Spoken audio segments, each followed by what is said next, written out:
Rischiano di allungarsi i tempi del processo al generale dei Carabinieri Mario Mori, imputato a Palermo di favoreggiamento alla mafia.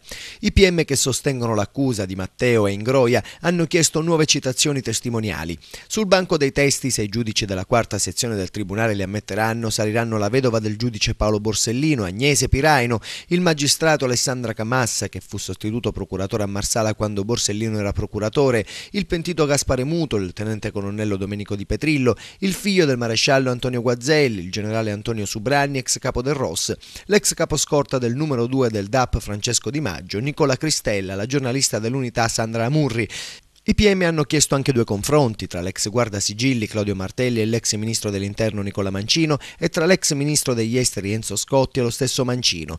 Sulla richiesta istruttoria e legale di Mori si pronuncerà dopo i depositi dei verbali di interrogatorio resi dai potenziali testi.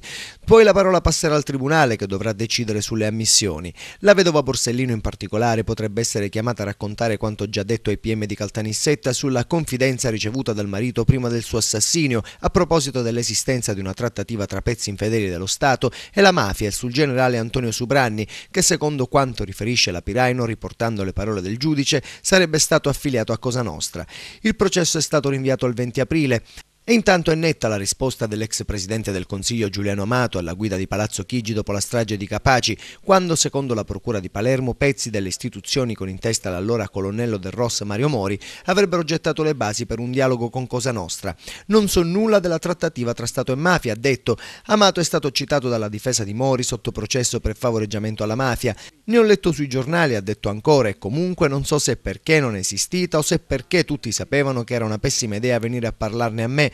L'ex presidente ha ribadito la sua convinzione che sul carcere duro non occorresse non cedere, tesi a suo dire condivisa dall'allora capo dello Stato Scalfaro. Il test ha poi sostenuto di aver saputo da Fernanda Contri, all'epoca segretario generale della Presidenza del Consiglio, dei contatti che Mori aveva instaurato con l'ex sindaco mafioso Vito Ciancimino.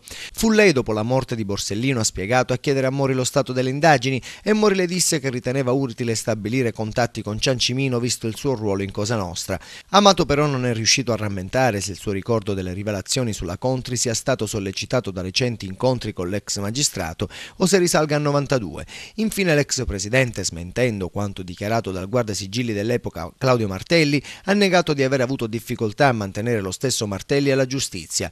Si dimise, ha concluso, perché ricevette un avviso di garanzia e io, d'accordo con Scalfaro, lo sostituì con Giovanni Conso.